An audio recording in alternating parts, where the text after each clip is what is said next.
Bonjour à tous, on me demande souvent comment est-ce que j'organise mon voyage, combien de temps on reste dans chaque maison, par quel biais on trouve nos locations et à quel prix. Donc je vous explique tout ça ici.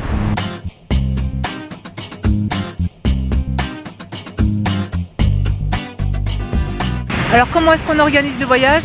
En général, on choisit de rester un mois dans chaque location. Pourquoi un mois? C'est un choix de notre part parce que pour deux raisons. Parce qu'un mois, ça nous permet de découvrir un petit peu les lieux, les alentours. Un mois, c'est quand même suffisant. Ça nous permet de travailler en même temps et de découvrir les environs et les lieux. Et l'autre raison, c'est qu'un mois, c'est aussi beaucoup plus facile de négocier sur une longue période des locations que sur un court séjour de 7 à 10 jours, ou voire moins. C'est la raison pour laquelle on choisit de rester un mois minimum dans chaque endroit.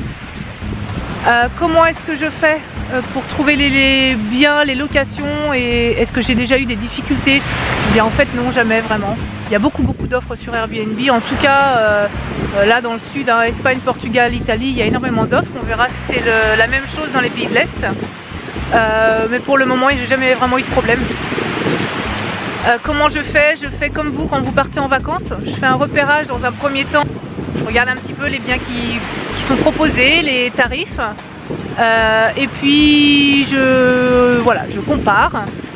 Au bout de 2 ou 3 jours, je retente une connexion, je me reconnecte et je revérifie si les biens sont toujours là, disponibles.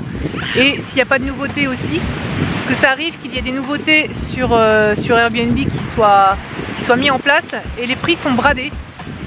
Quand quelqu'un se lance dans Airbnb, il se met pas tout de suite à un prix exorbitant, il essaye d'attirer d'abord du monde.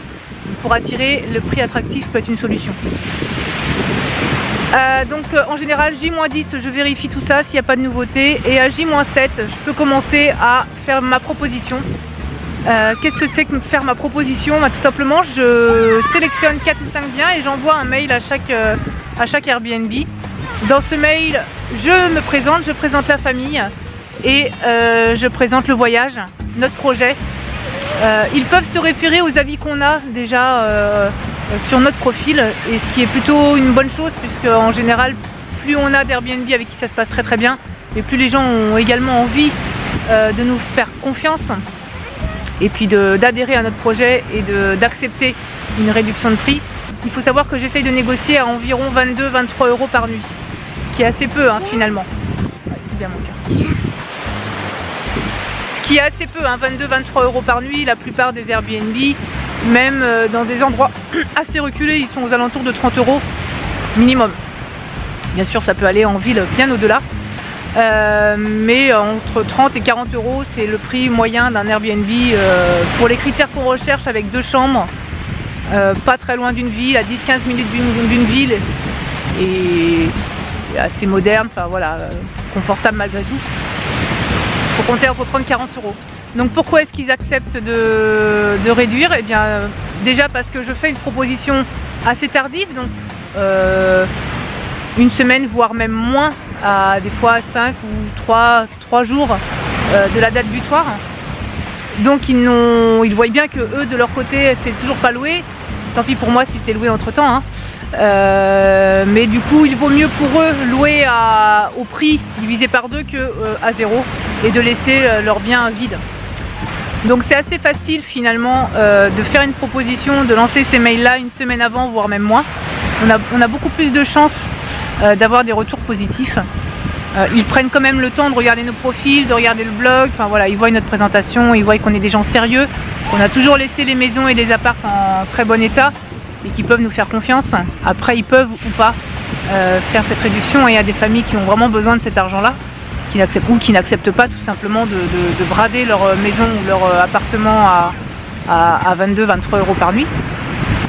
Mais c'est quand même, enfin on a eu, à part en France, très rarement de refus, hein.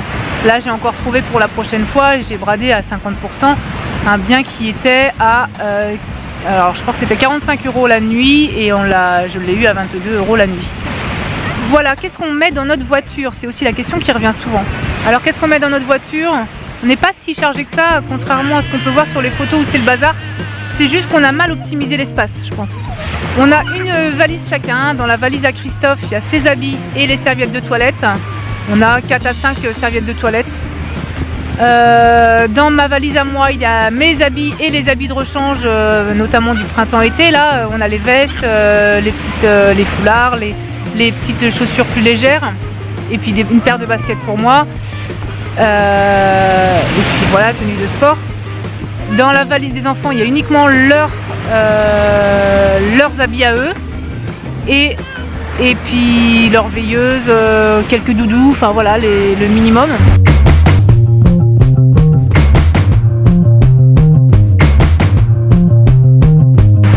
On a également 4 sacs de jeux, 4 cabas où il y a des jeux. Il y en a un où c'est les livres, uniquement les livres, et puis les petits magazines de gommettes, etc., les stickers et tout ça.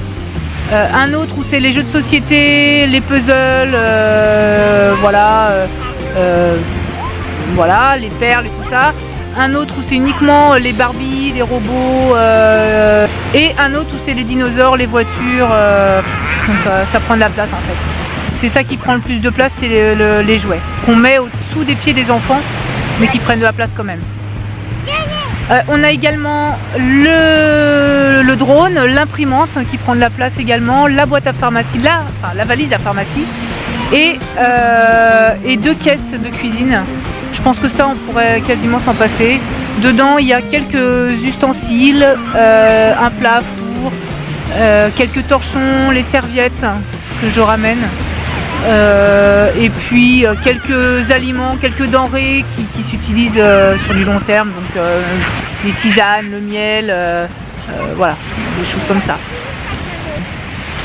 Comment se déroulent nos journées? Eh bien en fait en général on travaille le matin et l'après-midi, on sort soit tous les 4, soit moi avec les enfants. Qu'est-ce que ça fait? Voilà, on sort avec les enfants et c'est des fois merveilleux et des fois pas du tout. On va prendre une douche en arrivant, hein? Oui, bonjour, oui. Donc voilà, en général on essaye de... Je laisse Christophe travailler le plus possible parce que je sais que là il est dans le développement de son projet, que ça lui prend beaucoup de temps et qu'il trime sur certains points qui prennent beaucoup de temps. Donc j'essaye de le laisser travailler au maximum les après-midi en m'occupant des enfants. Et surtout quand il fait ce temps-là, je considère que les enfants sont mieux dehors. Je préfère les voir dehors que renfermés à la maison. Même si je trouve qu'on a trop de jouets pour eux, ils en ont jamais assez. Donc on les emmène à la ludothèque, c'est 2 heures de temps l'après-midi, ils sont contents. On les emmène à la plage comme aujourd'hui, ils profitent de jouer dans le sable. Ça passe très très vite un mois, mine de rien. On a l'impression de faire un voyage lent, mais pas si lent que ça, quoi. Il passe à une vitesse... Voilà donc comment on organise le voyage. Là vous savez à peu près tout. Si j'oublie quelque chose, n'hésitez pas à le demander. Mais voilà, un mois dans chaque endroit.